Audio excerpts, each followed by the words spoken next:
Toda vez que eu trato desse assunto, libertação, guerra espiritual, semana passada nós falamos sobre como funciona a unção com óleo. Muita gente tem dúvida nisso, pastor, eu devo ungir, existe óleo ungido, existe óleo da unção, como é que eu faço, como é que eu trato? Muita gente que trata coisas que não têm ânimo, como se elas tivessem poder, né? E hoje eu quero falar sobre um assunto que muita gente me pergunta, que é a questão da retaliação espiritual. Gente, pastor, eu acho que eu estou sendo retaliado, eu acho que o inimigo, eu acho que o diabo está vindo contra mim, eu acho que eu estou sendo perseguido. Então, eu vou tentar, se eu não conseguir nessa quarta-feira, a gente continua numa próxima quarta-feira da semana que vem, aprendendo sobre a retaliação.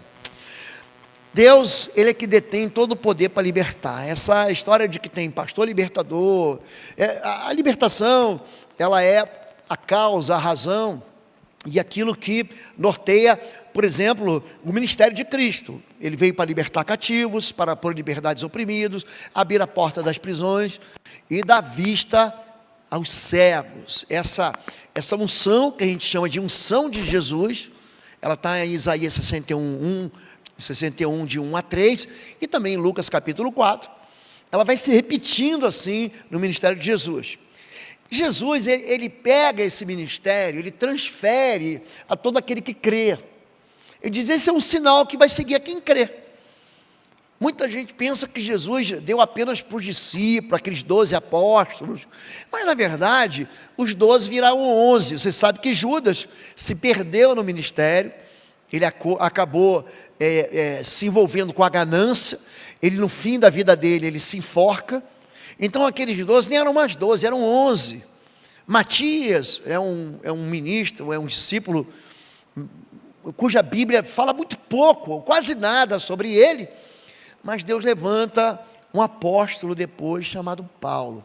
Diz assim em Atos 19, Deus concedeu a Paulo, é um presente, o poder de realizar milagres fora do comum, sobrenaturais ou extraordinários, acima do comum, acima do ordinário, extraordinário. Quando lenços ou aventais usados por ele eram colocados sobre os enfermos, estes eram curados de suas doenças e deles saíam espíritos malignos. Eu consigo ver isso falhando uma vez na Bíblia, falhando, hein? Você lembra quando a mulher da Síria perde o seu filhinho, o seu bebê? Ele morreu. Aí Eliseu diz para Geazi assim, pega o cajado que está na minha mão, leva o cajado e coloca em cima do menino. Aí o menino pega o cajado é um pedaço de madeira, gente, não tem nada não, um pedaço de um galho, de uma árvore, é uma planta morta já, ceifada. Ele pega aquilo, bota sobre a cabeça do menino e não funciona. Aí Eliseu tem que ir lá, e quando Eliseu toca no menino, ele coloca a mão na mão, ele coloca a cabeça na cabeça, ali o menino, ele ressuscita. Aqui acontece algo que a gente não enxerga em outras ações, tanto no Antigo quanto no Novo Testamento. Aqui um lençol, um avental, imagina assim, a blusa do pastor, pega, leva para alguém, essa pessoa é curada, essa pessoa sai de enfermidade, ou então, pior do que isso, um espírito imundo manifesta e vai embora. Esse poder não é de Paulo. Tem uma versão que diz que Deus realizava milagres pelas mãos de Paulo. Então Paulo em si já até morreu, gente, ele já virou pó. A gente vem do pó e a gente volta ao pó. Então o poder, ele fica concentrado aonde? Na presença de Deus. É a presença de Deus que atua nos milagres, não é uma pessoa. E aí, gente, Paulo, ele vai sofrer algo. No capítulo 12 de 2 Coríntios, verso 7, verso 9, Paulo, ele tem uma visão, gente, extraordinária. Ele vê o céu. Ele vê o mundo espiritual de um jeito que ele... Sabe esse povo que diz, já estou vendo o céu, estou vendo o anjo? Eu já expliquei para vocês.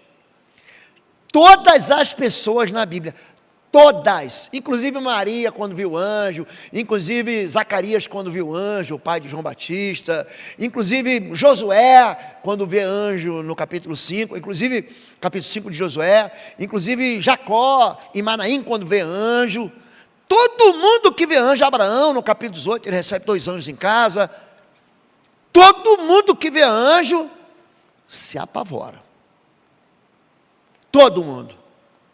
O único empate técnico que tem na Bíblia com esse negócio de encontrar o mundo espiritual é Jacó, que luta com o anjo. O resto, qualquer pessoa que vê anjo, João, ele vê o anjo, ele caiu como morto. Eu sei que tem gente que fala assim, eu já vi anjo. Não tem problema em ver anjo, não. Existem 72 aparições de anjos só no livro do Apocalipse. Não é isso que eu estou dizendo. Eu estou dizendo que a visão celestial, a visão do mundo espiritual, ela é, para a gente, muitas vezes assustadora. Paulo, ele viu o que ele chama de terceiro céu. Então tem esse céu que a gente enxerga, tem aquele céu dos planetas, e tem um céu que ele foi lá e viu, ele falou assim, eu vi coisas inefáveis que ao homem não é lícito falar. Você vê, quer ver outra pessoa que viu o céu? João. O apóstolo João estava exilado na ilha de Patmos, e ele vê coisas que ele tenta explicar no livro do Apocalipse, e fala assim, o que esse cara está falando? O que ele viu no Apocalipse? Aí ele fala, ele quer comparar assim o mundo espiritual, ele não consegue explicar o que é. Até hoje você lê o livro do Apocalipse e fala assim, do que ele está falando? O que é isso que ele viu? O apóstolo Paulo, ele era um homem, você está pensando que ele era um bobão? Gente, ele viu Jesus. Alguma coisa muda no coração dele, que ele se transforma no maior pregador. Então o mundo espiritual, gente, existe. Agora, olha o que acontece com o apóstolo Paulo depois que ele vê o mundo espiritual. Para que eu não me exaltasse, aqui, ele é um homem que ele vai ficar orgulhoso daquilo que ele viu. Para que eu não me exaltasse pela excelência das revelações, foi-me dado o que ele apelida, é um apelido só. Foi-me dado um espinho na carne. É uma coisa que te machuca. Já entrou uma farpa no teu dedo assim? E inflamou? Você fica, deixa eu arrancar daqui. Aquilo inflama. Você pede assim para a mãe, mãe. Aí a mãe tem aquele negócio que antigamente fazia. Lembra que mulher tirava... tirava a pinça para tirar, lembra disso? Vou fazer a sobrancelha, não tinha esse negócio, hoje não tem mais, hoje a mulher coloca a sobrancelha, pigmenta a sobrancelha, as coisas estão mudando, mas tinha um negócio chamado pinça, eu nem sei se existe mais isso, aí falava assim, mãe, tira a farpa do meu dedo, tem algum lugar no Brasil que chama ferpa, mesma coisa, é aquele espinho na carne, algo que incomoda demais, inflamado, que machuca, que me faz mancar, a saber, um mensageiro de Satanás. É assim que ele chama. Para me esbofetear, a fim de não me exaltar. Acerca do qual 3 vezes orei ao Senhor para que se desviasse de mim. Meu Deus, chega, já aprendi, não vou mergulhar, não vou me exaltar. Eu entendi que essa visão que eu tive no céu é para eu ficar caladinho, aprendi. E disse-me, a minha graça te basta, porque o meu poder se aperfeiçoa na fraqueza. De boa vontade, pois, me gloriarei nas minhas fraquezas, para que em mim habite o poder de Jesus. O que Deus está dizendo? Que quanto menor você é, maior é o poder de Deus. Então tem um monte de sofrimentos, calamidades, que Paulo passa, e ele aqui está reconhecendo que tudo isso é para quê? Para ele não se exaltar. Eu vou voltar a um texto que eu citei aqui. Em Gênesis 32, lembra quando Jacó é ferido na coxa? Lembra que ele começa a mancar? Por que, entre aspas, Deus feriu a Jacó? Para quê? Para ele não perder Jacó para sempre. Então tem coisas ruins que acontecem com a gente gente fica dizendo que foi o diabo, e não foi. Quando mamãe pega você e dá uma palmadinha, dava, né? Porque agora é crime. Mas quando mamãe, vamos mudar aqui, corrige você e diz, não, não vou te dar, você não vai receber, você não vai lá. Não parece que a mãe está sendo má, o pai está sendo mal? Na verdade, a mãe está protegendo. Você não vai mais andar desse jeito, você não vai sair sem casaco, você não vai nessa festa, você não vai fazer, eu não vou te dar esse celular agora, você não tem idade, você não vai dirigir o carro, você não tem nem carteira. Então, quando o pai da gente disciplina a gente, parece que ele está sendo mal. Mas depois a gente entende o quê? Que o pai estava protegendo. Então aqui, o mundo espiritual aqui está reagindo contra Paulo, não é uma retaliação, é Deus falando assim, baixa a tua bola, porque eu vou te dar mais poder à medida com que você diminuir. É isso que ele está dizendo. Existem ataques de demônio, pastor? Existem. Aí, estamos ainda em Atos 19. Alguns judeus, lembra que Deus pelas mãos de Paulo fazia maravilhas?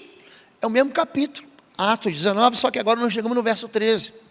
Alguns judeus que andavam expulsando espíritos malignos, ou seja, espíritos malignos, espíritos imundos, demônios, ou diabo, é a mesma coisa, só são nomes diferentes, para o mesmo tipo de entidade perversa, maligna, assassina, destruidora, é isso. Alguns judeus que andavam expulsando espíritos malignos, tentaram invocar o nome do Senhor Jesus sobre os endemoniados, dizendo, em nome de Jesus a quem Paulo prega, eu lhes ordeno que saiam. Porém, um dia, o espírito maligno lhe respondeu, Jesus eu conheço, Paulo, eu sei quem é, mas vocês, quem são?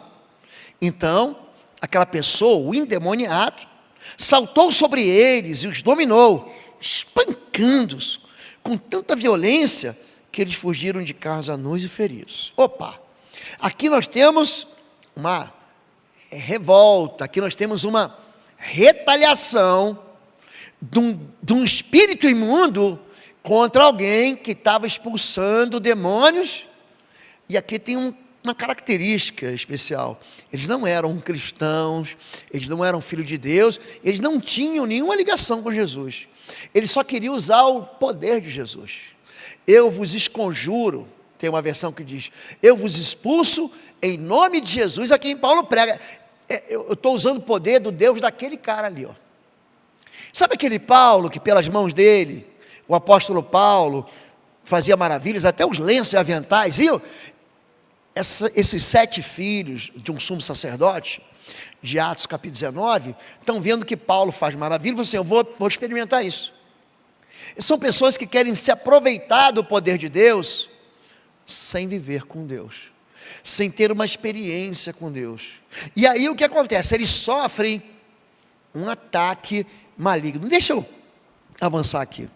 Você vai ver, na sua carreira cristã, você vai ver isso. Ou você já viu gente que era de Deus e que desistiu da fé. Isso acontece na Bíblia inteira. Isso na Bíblia o nome disso é apostasia, ou seja, é um distanciamento, é tipo assim, ó, não quero mais saber. A parábola do semeador, em Mateus capítulo 13, Jesus diz que tem uma semente, que ela cai entre as pedras, ela cresce, mas depois ela morre. Aí Jesus explica, esse tipo de semente é a semente que recebe o evangelho com alegria, mas vindo às perseguições, ou o engano das riquezas, ou seja, as promoções, ele logo se escandaliza e deixa o evangelho.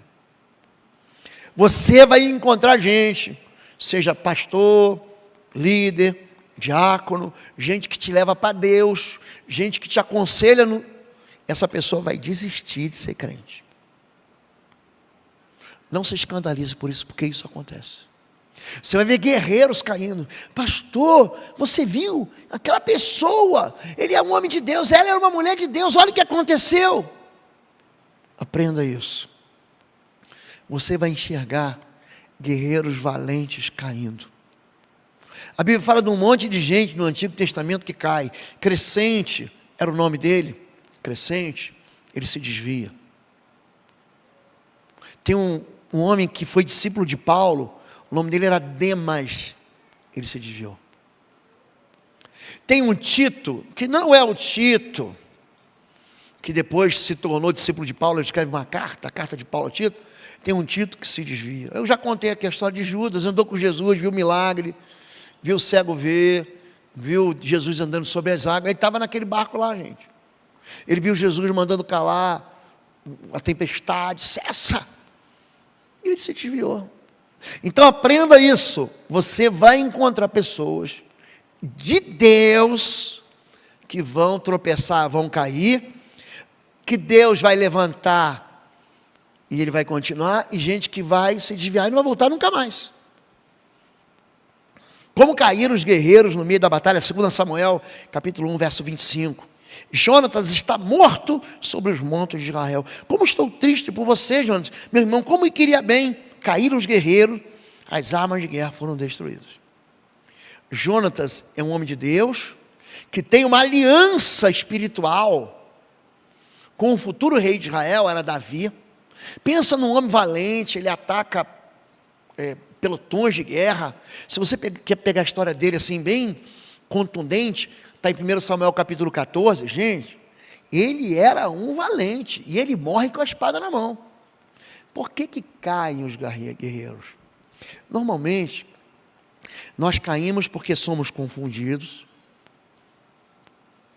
Existe uma confusão, quer ver? Dentro da liderança da igreja. Eu tenho estudado isso. O pastor, ele é amigo, ele é o pastor e ele é o chefe. Aí você confunde o amor, que é aquilo como você tem que cuidar, ou a amizade, com aquilo que você vive, com a responsabilidade. Não, você não pode fazer. Não, o pastor não pode, mas o chefe tem que fazer. Como que o pastor fez isso? Porque ele, além de ser pastor, é chefe. É mais ou menos a confusão entre pai e filho. Mas como que o pai fez isso? O pai tem que dar amor. Não, mas o pai tem que corrigir. Então a nossa cabeça, ela confunde alguns papéis. Aqui, o papel do homem de Deus, ele é confundido. Com o quê? Com a possibilidade de pecado. Eu não lembro, com certeza os pastores lembram, tinha um homem de Deus no Brasil, ele usava um cavanhaque assim, na época eu era bem jovem na fé. Esse homem era uma voz profética. Ele aparecia, sabe esse canal que é o canal mais visto do Brasil? As pessoas iam lá para entrevistar ele e pedir conselho. O que você acha disso? O que você acha daquilo? Esse homem, gente, ele escondia no coração dele um segredo da solidão. Ele se envolve com a secretária dele. Gente, ele vai tentando esconder, vai tentando justificar. O ministério dele, gente, ele é muito maior do que a gente. O ministério dele dissolve, assim, vira pó. Tem um pastor famoso, eu era garoto, ele ministrava na televisão quando eu era menino, eu não era crente não. Gente, eu era católico. Aí às vezes eu ia para a missa, voltava da missa. O nome dele é Jimmy Swaggart. Alguém já ouviu falar desse nome? Gente, pensa no ministério extraordinário. O ministério dele sustentava mais de 50 lares adotivos espalhados no mundo inteiro. Pensa num homem que entrava em dezenas de canais no mundo inteiro, com o culto dele traduzido para a língua daquele país.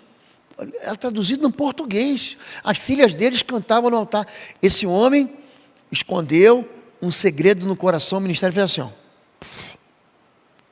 Aprenda uma coisa. O que destrói a gente, que faz o guerreiro cair, é o pecado. Em todas as suas formas. É o pecado. Devagarzinho há um distanciamento do Senhor. Uma vez perguntaram, lembra desse pastor que eu falei que tinha um cavanhaque? Perguntaram para ele assim, por que você acha que você caiu? Tinha uma revista na época chamada Vinde. Era uma revista evangélica. Naquele tempo que a gente ia na banca de jornal e comprava a revista, lembra disso? Por que você caiu? Ele falou, porque eu comecei a gastar energia naquilo que Deus não me chamou para fazer. Então, tem guerreiro que a gente vai ver, a gente vai chorar, mas eles vão cair. Então nosso coração tem que estar pronto, porque a primeira pessoa que a gente acusa quem é? É o diabo. Não é verdade, gente? Ó, existe na cabeça da gente um negócio que chama-se lei de Talião. A lei de Talião, ela inclusive está na Bíblia. Você leu Êxodo 21, 23? Olho por olho, já ouviu falar por isso? Olho por olho, dente por dente, pastor. Bateu, levou. É dando que se recebe, pastor. Olho por olho, dente por dente, mão por mão, pé por pé, queimadura por queimadura, ferida por ferida, contusão por contusão. Então o que tem na vida da gente? Você vai lá, prega o evangelho, você vai lá, ora, você lá e jejua. Aí quando você faz isso, acontece alguma coisa na sua vida ruim. Te assaltam, você dá uma topada com o pé, o teu marido grita contigo, teu filho fica nervoso. Qual é a primeira coisa que você pensa? É o mundo espiritual me retaliando. Por quê? Porque na minha cabeça, o que está combinado? Olho por olho, dente por dente. Então está vindo uma revanche, isso que é retaliação. É uma revanche, é isso que está na cabeça da gente. É por isso que a pessoa pensa, pastor, eu não vou orar, porque se eu orar, o diabo vai se levantar furioso. Quem já ouviu isso? Isso é uma grande bobagem, gente. A Bíblia diz, e aí você lê Apocalipse 12, 12, o diabo está furioso porque lhe resta pouco tempo. Não é porque você está orando, porque você está jejuando, porque você está buscando a Deus, porque você está intercedendo, ou porque você está expulsando o demônio. Então essa lei de aplicação, ela tem ênfase aonde? Na retaliação. E aí, gente, Tiago, ele vai deixar claro algumas coisas. Ele diz, obedeça a Deus, resista ao diabo, ele vai fugir. Ele vai fugir de você. Pastor, por que o diabo me persegue? Não, não é o diabo que te persegue. É você que abre portas do pecado. Você está ansioso, aí o que você faz? Eu vou cheirar um pó. Eu vou voltar para a droga. Você quer mostrar para todo mundo que você é valente. Você testemunha. Mas a escuridão dos seus pensamentos, você está guardando ira. Você está guardando ódio, você está guardando pecado secreto, e você acha que o mundo espiritual não sabe disso. O que Tiago diz? Obedeça a Deus. Essa lição, a gente aprende no Éden. O que Adão fez? Desobedeceu a Deus. O que aconteceu, gente? Olha a desgraça que aconteceu. Mulher, porque você desobedeceu, deu vida à serpente, vou multiplicar as dores do teu parto. Tua vida vai ficar difícil. Teu desejo vai ser para o homem agora. Lembra que você foi feito a mesma estatura? E você, homem, olha aqui, vamos ter uma conversinha. Agora, a terra que Deus abençoou. Lembra que Deus abençoou a terra? Produza fruto que dá semente, multiplique a terra. Agora, ele fala assim, capítulo número 3 do livro de Gênesis. Maldita é a terra por tua causa. Dela vai nascer espinhos e ervas daninhas. E tem mais, não vai ter moleza. Com o suor do teu rosto, você vai ter o teu sustento. Ninguém mais vai ter moleza. Qual é o nome disso? Desobediência. Tem um rei, que foi ungido por Deus, o nome dele é Saul. É o primeiro rei do chamada nação de Israel organizada, né? Politicamente, como nação, ela tem um rei.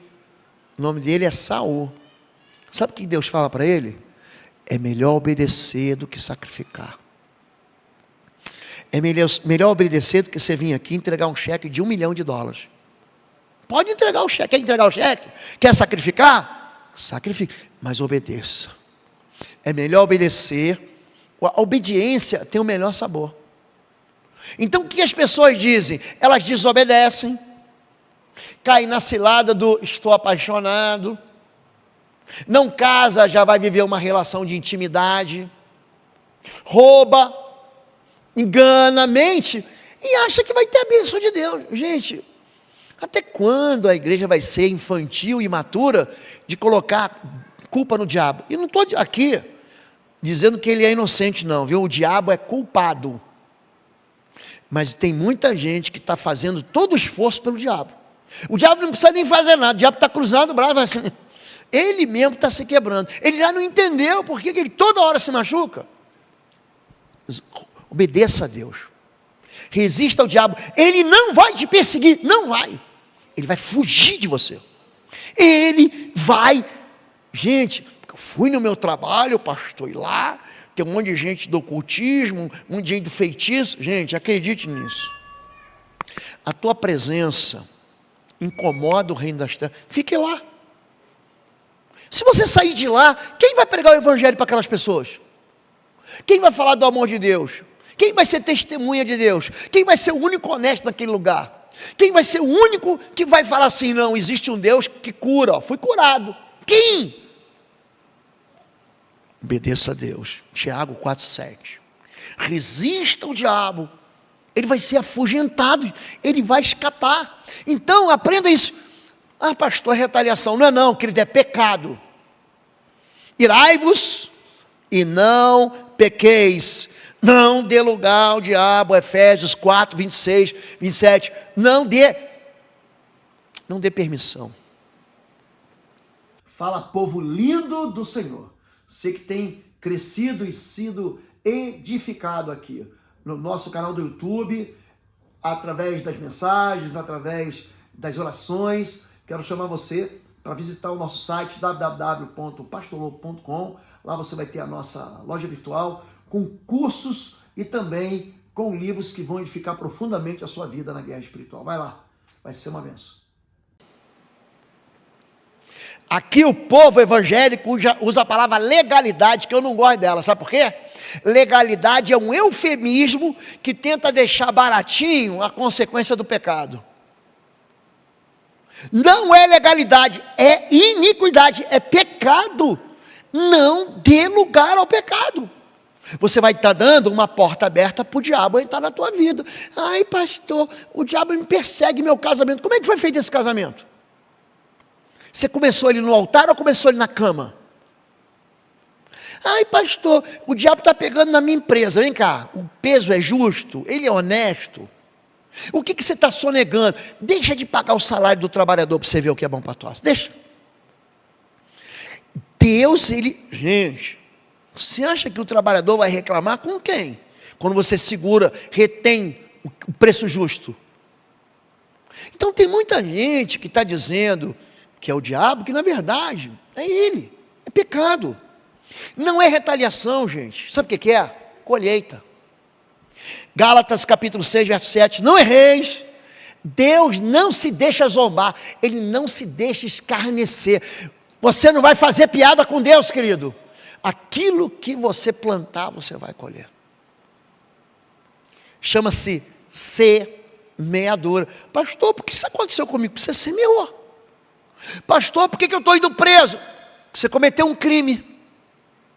Aquilo que o homem plantar, ele... Por que, pastor? A família linda dele... Não, porque ele plantou aquilo ali. Pastor, você viu o filho dele como é que é educado? Vi.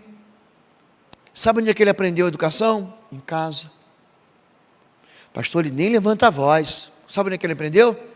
O pai não levanta a voz, a mãe não levanta a voz. Pastor, só viu como é que ele é amoroso, romântico? Hoje é dia dos namorados, querido. Sabe de onde que ele veio isso? É de casa. O que você plantar, você vai colher. Pastor, você viu? São dois irmãos. Um tem uma empresa maravilhosa, o outro está devendo tudo no banco. Um investiu, o outro ficou debaixo da árvore a vida inteira. Um estudou, o outro não quis estudar. Um trabalhou, ralou, de sol a sol, depois de sol. Gente, um empresário que quer crescer, ele vai trabalhar muito mais do que 8 horas por dia. Eu, com todos os afazeres que eu tenho, igrejas me chamam, eu prego na igreja, ensino meus pastores, caminho, atendo. Esse ano, eu já terminei um livro e estou escrevendo outro. Que hora você acha que eu faço isso? Que hora que você acha que eu preparo essa mensagem aqui? Que horas? Tem um negócio chamado semeadura. Se você semear, você vai colher. Não é retaliação, Deus está retaliando com bem. Não, ele obedeceu. Não, o diabo está retaliando com o mal. Não, ele desobedeceu. Diga assim para mim: semeadura tem uma colheita. Não é semeadura, ou não é retaliação, é carnalidade. E também todos os que plenamente querem viver em Cristo Jesus, padecerão perseguições. Ei, você vai ser perseguido. Não vai ser o diabo, vai ser gente. Vão ser pessoas. Todos. Diga assim, todos. Eu, você, todos vocês que estão ouvindo a gente pela Gospel FM, todos vocês, você quer viver com Jesus? Te prepara que você vai ser perseguido. Maldade das pessoas, gente. Está aí. Bem-aventurados sois vós, Mateus 5,11. Quando vos injuriarem, e o que, gente? Sabe o que é bem-aventurado? Feliz de você. Seja feliz. Sabe quando falarem mal de você, injuriarem, mentindo, disserem todo mal contra vós por minha causa, exultai. Dá um grito de alegria, alegrai-vos, porque é grande o vosso galardão, aqui na terra, gente. Onde que é o prêmio da gente, gente? No céu. Se alegra quando estiverem te perseguindo, te maltratando, falando toda mentira, todo mal, ó.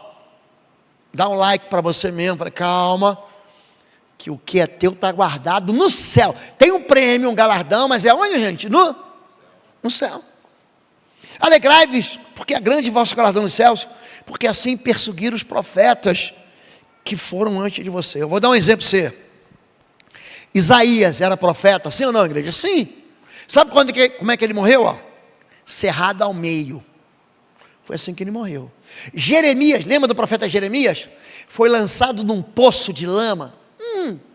Até o pescoço. Gente, sabe como é que Elias viveu perseguido pelo Estado? O governo perseguiu ele. Jezabel quis matar ele. Davi andou de caverna em caverna. Por 8 anos ele viveu em buraco. Sabe como é que João Batista morre? Ele morre com uma espada no pescoço. Todos os discípulos foram martirizados, à exceção de João, que morreu velho. O que eu estou querendo dizer para você é a maldade humana. Você vai ser perseguido. Então, antes de você querer colocar a culpa no mundo espiritual, olha para você, eu estou em pecado. Olha para você, eu estou desobedecendo. Pastor, por que nada dá certo nessa área da minha vida? Porque essa área da tua vida é uma área que você se revolta contra Deus, você se rebela, você não quer obedecer, você não vai prosperar. É maldade, gente. Orai pelos que vos maltratam e vos perseguem. Mateus 5,44. Ore pelas pessoas, não precisa repreender o diabo. Jesus disse, você quer ser filho de Deus? Tua identidade é o amor. É isso que ele está dizendo. Ore. Eu estou sendo perseguido por quem? Meu pai, minha mãe, minha esposa, meu marido, meu filho, meu chefe, meu empregado, o juiz, o governo. Ore. Ore. Ore. O que Jesus diz? Não, repreenda o diabo. Se você for perseguido, não é isso que ele está fazendo. Gente, quero dizer para você que a gente trabalha com libertação e guerra espiritual, a gente tem que ser muito equilibrado. Tem pessoas que vêm buscar ajuda da gente, que não querem ajuda. Não querem. De cada 10 pessoas que entram no gabinete falando assim, pastor, minha vida financeira é assim, assim, assado. Sabe quantas querem resolver a vida? Uma pessoa. Faz assim, faz assado, faz assado. Eu te dou 5 caminhos aqui para você consertar a tua vida. Ele não muda. Ele esquece. Primeira coisa que ele vê que distrai ele. Gente, sabia que às vezes não é retaliação, é só a vocação? Eu vou voltar à vida do apóstolo Paulo em Atos 20. Ele recebe uma palavra profética. Um profeta amarra a mão dele, faz um símbolo do que vai acontecer com ele com o cinto dele. Agora, impelido pelo Espírito, aqui com letra mão, Espírito Santo, vou a Jerusalém, não sei o que me espera ali, senão o que o Espírito Santo me diz. Ele já disse, teu fim é isso aqui. Em todas as cidades que tenho pela frente, prisão e sofrimento, mas minha vida não vale coisa alguma para mim, a menos que eu a use para completar a minha carreira e missão que me foi confiada pelo Senhor Jesus, dar testemunho do Evangelho, das boas novas da graça de Deus. Ele aqui está dizendo o seguinte: é necessário ele ir para Jerusalém, é necessário ele lá, vai ser preso em Jerusalém, vai ser levado acorrentado para pregar para o imperador de Roma. No meio do caminho ele vai naufragar em Malta, no meio do caminho ele vai ficar à beira. Gente, esse sofrimento é a vocação dele. Ah, pastor, eu nasci para sofrer. Não é isso. Não é isso que Paulo está dizendo. O que ele está dizendo é que ele tem um destino. Ele vai apanhando de cidade em cidade. Por quê? Para ele não recuar. Foge daqui, ele foge para a próxima cidade. Foge daqui, até chegar onde? Aonde ele tem que completar uma carreira. Ele tem que completar um chamado.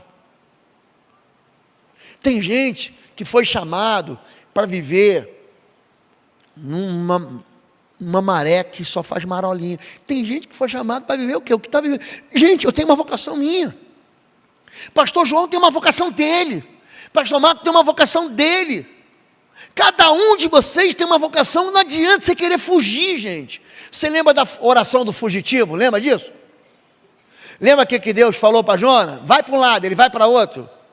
Ele está no barco, a vida dele é mansinha. Você viu alguma vez Jonas orar? Ele não ora não, gente. Enquanto ele está no barco, a vida dele, vidinha dele está toda certinha. Ele está lá em Jope. É o profeta do Senhor. Ele só vai orar quando ele é engolido pelo grande peixe. Aí, eu fico imaginando ele devendo. Aí ele começa a orar. Então a vocação da gente, ela é anunciada às vezes aos poucos. A ficha de Paulo, ele se converte no capítulo 9 de Atos. Sabe quando é que ele se converte? Não, mentira, ele se converte no Atos. Sabe quando é que cai a ficha dele? Ele fala, sou apóstolo aos gentios no capítulo 18. Gente, ele já está na segunda viagem missionária dele, aí que ele descobre que ele não tem que pregar para judeu, era para pregar para não judeu. Aí tudo fica claro para ele, é a vocação dele. Existe uma proteção da obediência. Olha o que diz Jó, capítulo 1, verso 6. Entenda o que a Bíblia diz. O Senhor, diga, o Senhor Deus, diga, o Senhor. O Senhor disse a Satanás: de onde você veio? Satanás respondeu a Deus, respondeu ao Senhor: de perambular pela terra e andar por ela. E algumas versões dizem rodear a terra. Disse o Senhor a Satanás: reparou em meu servo Jó? Quem está falando de Jó é Deus, hein? Não é o diabo, não. Deus chama a atenção. E aí, andou por onde? Andei por tudo, vi tudo aí, perambulei a terra. Por acaso você viu o meu servo Jó? Olha como é que o mundo espiritual repara em você. Não há ninguém na terra como ele, irrepreensível, íntegro, homem que teme a Deus e se desvia do mal. É assim que completa aqui, foi cortado. Sabe o que Satanás diz para Deus? Será que Jó não tem razões para temer a Deus? Respondeu Satanás. Acaso não pudesse uma cerca, uma proteção, um muro, uma sebe em volta dele, da família dele e de tudo que ele possui? Tu mesmo tens abençoado tudo que ele faz, de modo que todos os seus rebanhos estão espalhados por toda a terra. Esse homem, se você abrir com calma Jó capítulo 1, ele era podre de rico. Podre. Ele era o homem mais rico do Oriente. Esse homem tinha uma família linda com 10 filhos. Esse homem temia o Senhor. Só que Satanás está acusando Deus de manipular o sistema. Só dá dinheiro, só dá uma família linda, O Senhor dá rebanhos para ele. Gente, olha a empresa dele. Olha que coisa enorme. O que Deus mente? O que o diabo mente aqui? Perdão. O que o diabo mente? Ele não fala que Jó era irrepreensível, que ele temia o Senhor, que ele se desviava do mal, que ele era íntegro. Na versão que está na minha cabeça, que foi a versão que eu decorei a Bíblia, diz assim: homem íntegro, reto, temente a Deus, se desvia do mal. Se você for íntegro, reto, temente a Deus, se desviar do mal, tudo que tem na tua mão vai ser abençoado pelo Senhor. Porque é uma promessa dele, não é uma promessa do pastor. É uma promessa de Deus. Só que que Deus está fazendo com ele aqui? Está vendo como é que ele é? O mundo espiritual diz assim, mas também o Senhor cercou ele, que tudo que ele faz prospera. Os filhos dele são lindos, a família dele é linda, o ministério dele é lindo, o trabalho dele é lindo. Por que tudo isso acontece, pastor? Porque ele é obediente. Então, o mundo espiritual, ele sabe que existe o quê? Uma proteção. Você viu o meu servo Jó? Viu, mas só impede de chegar lá. O que impede o diabo de chegar na sua vida? Dele te retaliar. O que é? A obediência. Só que as pessoas ficam olhando para os vizinhos e saber. Lembra do Salmo 91? 1000 cairão à esquerda, 10.000 à tua direita, mas nenhum mal vai chegar em ti. Nenhum mal vai te tocar. Somente com os teus olhos você vai enxergar a destruição dos ímpios. Então, quando a gente fala que é retaliação, muita gente descobre muito tarde que não é retaliação, é a vida dele mesmo. Aqui, deixa eu tentar voltar aqui. Sabemos que todo aquilo que é nascido de Deus não vive em pecado. Antes, aquele que nasceu de Deus o guarda, e o maligno não atinge, não lhe toca. Agora, você quer obedecer? Deixa eu fazer uma pergunta para a igreja aqui. Você quer obedecer ou quer a oração forte do pastor? Gente, sabe o que está acontecendo na tua vida que está dando certo? Sabe o que é? É a obediência. O pastor ora, Deus responde. Você ora, Deus responde. A tua esposa ora, Deus responde. A tua mãe ora, Deus responde. O teu filho ora, Deus responde. O teu pai te abençoa, Deus responde. Mas a obediência que você tem a Deus é que provoca o benefício de Deus. Faz, eu vou te abençoar. Semana que vem eu vou continuar. Para você que é ouvinte da gospel, amanhã eu vou continuar. Mas fica com isso na cabeça. Tem muita gente dizendo que vem uma retaliação do mundo espiritual, quando na verdade são desobediências nossas. Nós enfrentamos a Deus dizendo, não vou fazer, só que a gente quer o quê? A gente não quer tomar choque, não quer queimar a mão, não quer afogar, não quer sofrer. Quem entendeu isso, gente? Então, antes de você culpar o mundo espiritual, se observe a si mesmo. Sabia que esse é o padrão da aliança com Deus? Quando você vai comer o pão, beber o cálice, sabe a única coisa que impede você de comer o pão e beber o cálice? Você. Cada um, pois, examine-se a si mesmo, então coma. Poxa, o que eu estou fazendo de errado? Só que você não sabe porque você não conhece a Bíblia. O pastor fala uma vez, tua mãe fala, o homem de Deus fala, a mulher de Deus fala, o teu vizinho fala, o teu líder de célula fala, todo mundo fala, você não quer ouvir. Diga assim, desobediência, semeadura e colheita, rebelião. É isso, gente. Vamos ficar em pé em nome de Jesus. Vamos orar, eu quero orar por vocês. Vamos orar. Olha aí, vem um pouquinho mais à frente, pensa assim, o que eu estou fazendo errado? Onde eu estou sendo rebelde? Mamãe ensinou, papai ensinou. Ou então ninguém ensinou, mas agora eu estou aprendendo. O que você está fazendo que está abrindo portas, está dando permissão? O que? Se você andar com Deus de verdade, o inimigo não vai te tocar. Você não fica com medo do diabo, não. Fica com medo do pecado. O salário do pecado que é a morte. O diabo não pode tocar você. O diabo não podia tocar em Jó. Se Deus não vai lá e fala assim, tá bom, toca, tira tudo que ele tem, mas não toca na vida dele. Você repara, o diabo não toca na vida dele. Aí o diabo vai de novo, vai lá, você não viu? Tirou tudo. Tem gente que acha que você está servindo a Deus porque você é bom, ou porque Deus é bom contigo. Também, pastor. Se eu tivesse a vida dele, se eu tivesse o casamento dele, se eu tivesse o trabalho dele, se eu tivesse a inteligência dele, se eu tivesse a esposa dele, se eu tivesse o filho dele, se eu tivesse a saúde dele, eu também ia servir a Deus. É isso que as pessoas estão olhando para você. Jó está provando que ele vai servir a Deus de qualquer jeito. Tira tudo dele. Tirou os filhos, tirou o orgulho, tirou o dinheiro, tirou as fazendas, tirou os bois, tirou o gado, tirou tudo. Ele continua adorando a Deus. Deus deu. Olha o que ele fala, gente. Deus tomou, bendito o nome do Senhor. Ele não adora a Deus só porque tudo está certo. Ele não vem buscar Deus porque as coisas vão dar certo. Agora eu vou buscar Deus, vai dar certo a minha vida. Negativo. Não é por isso que ele adora a Deus, não. O diabo veio uma segunda vez. Você está vendo? Ele é meu servo fiel. O diabo falou assim: toca nele. Bota a pior enfermidade dele. Bota um câncer que começa no dedinho midinho, vai subindo pelo peito do pé, pela canela, pelo joelho, entra no estômago dele, na pele dele, na cabeça dele. Desgraça a vida dele com enfermidade. Sabe o que Jó fala?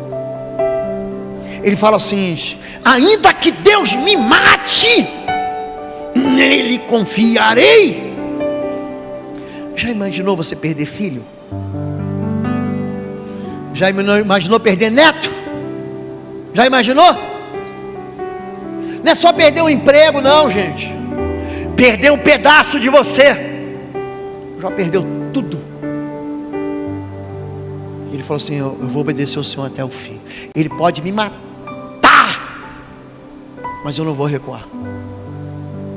Gente, Deus vira aquela mesa, sem brincadeira. Deus restitui tudo para Jó. Olha para mim. Você vai ver guerreiro cair. Vai ver. Às vezes o guerreiro está do teu lado. Minha mulher, meu marido, minha esposa, meu filho, meu pai, meu pastor. Fique firme. Aquele que perseverar até o fim será salvo. Você pode fechar teus olhos? Quantos aqui querem, feche seus olhos, entregar sua vida ao Senhor? Hoje, chega de brincar de religião, de ser evangélico. Quero viver com Deus. Se você quer isso, só bota a mão no seu coração. Você está ouvindo a gente pela rádio? Se você puder, não estiver dirigindo, bota a mão no teu coração. Nós vamos orar por você. Você que quer voltar para Deus. Deus não te promete nada, a não ser galardão no céu. Se você quer isso, se você quer uma igreja que vai pastorear de você de verdade, Bom Retiro está aqui para abençoar a sua vida. Vamos orar por isso. Vamos orar. Continue com teus olhos fechados. Abrace a tua família, se você está com alguém aí da tua família. Comece a orar. Peça perdão para Deus pelos teus pecados. O que traz essa autorização para essa perseguição no mundo espiritual de Satanás é o pecado oculto, pecado escondido, pecado que nós não confessamos, e ali ele leva vantagem sobre a nossa vida, e ele vem para roubar, matar, destruir, ele vem para destruir as nossas vidas. Pai, nós estamos diante do Senhor. A tua palavra ela é tão clara, tão objetiva para nós, ó Pai. Entendemos nessa noite que o que nos limita, o que realmente atrai o mundo espiritual sobre a nossa vida e as hostes de Satanás é o pecado, que tão de perto nos rodeia, que muitas vezes nos segura. Queremos te pedir perdão, Senhor, pelos pecados, pela desobediência. Queremos pedir perdão ao Senhor, Pai, pela incredulidade, pela apostasia, pela dureza de coração. Queremos te pedir perdão pelas nossas loucuras, pelas nossas feitiçarias. Queremos te pedir perdão pelas nossas mentiras, pelos nossos enganos, pela nossa maledicência. Nós queremos te pedir perdão, Deus, porque muitas vezes falamos mal das pessoas, desobedecemos o Senhor, quebramos princípios, quebramos os mandamentos, desonramos as pessoas, desonramos o Senhor. e não entendemos por que estamos sendo derrotados muitas vezes no campo de batalha, por que as coisas não prosperam, por que nós parecemos que estamos andando em círculos, ó Pai, e não saímos do lugar, patinamos muitas vezes na nossa vida emocional, material, financeira, em todas as áreas da nossa vida. Nós queremos agora apresentar diante do Senhor, Pai. Nos ajude, Senhor, a sermos homens e mulheres obedientes à Tua palavra, seguidores do Senhor Jesus Cristo, que amam os princípios, que amam, ó Pai, a Tua palavra, que desejam ter um relacionamento de intimidade, de profundidade com o Senhor, que não se limitem àquilo que estão ouvindo, aos rótulos que muitas vezes nós recebemos, mas possamos saber que nós temos a marca da promessa, somos selados pelo Teu Espírito Santo, temos, o Pai, o sangue do Cordeiro que é derramado sobre as nossas vidas, que nos restaura, que nos traz para um lugar de filho, para uma posição que nós perdemos, para uma posição que nós decidimos sair, e deixamos de ser Teu filho, de estar ao Teu lado. Agora nós estamos voltando para esse lugar, porque é pelo sangue que nós somos atraídos. Então, Pai, nos perdoa das nossas loucuras, nos perdoa do nosso orgulho, da nossa vaidade, da nossa soberba, da nossa arrogância. Queremos viver uma vida de intimidade com o Senhor, queremos viver a paz com Cristo e a paz em Cristo dentro das nossas casas, Pai. Nos ajude, Senhor, a sermos homens e mulheres que não negociem mais os princípios, mas que andem em santidade de vida, em novidade de vida a cada dia, que a nossa mente seja renovada pela presença do Teu Espírito Santo, Pai. Como a Tua palavra diz em Tiago: sujeitai-vos a Deus, obedecei a Deus, resistir ao diabo e ele vai fugir de nós. Então, que todo inimigo agora de Deus fuja da nossa presença, Pai, em nome de Jesus, para que possamos experimentar a boa, agradável e perfeita vontade do Senhor para as nossas vidas. Nós saímos daqui cheios do Senhor, vitoriosos em Ti, Pai, para viver algo novo, algo que nós nunca experimentamos antes, que as pessoas possam ver em nós algo diferente, transformador, a manifestação da Tua graça e do Teu poder. Muito obrigado, Senhor, em nome de Jesus. Amém, amém, amém. Olha para mim antes de você ir embora. Esse culto é uma bênção, quarta-feira. Convide pessoas para estar aqui. Você conhece uma pessoa, pelo menos uma pessoa, que deveria estar ouvindo essas mensagens aqui, que são ministradas na quarta-feira aqui. Pessoas que estão vivendo aprisionadas na vida financeira, emocional, espiritual. Pessoas que estão derrotadas, pessoas que estão dentro de cativeiros. A gente conhece pessoas, convide pessoas para... Vamos comigo na igreja? Na próxima quarta-feira, diga, vamos juntos. Convide pessoas para estar aqui. Porque Deus vai fazer um grande mover, não só na tua vida e na vida daqueles que estão conosco aqui. Estenda tuas mãos para cá. Que o amor de Deus, o nosso Pai, a graça restauradora de Jesus Cristo e as doces consolações do Espírito Santo de Deus sejam sobre a tua vida, agora e sempre. Amém, amém, amém. Vai em paz.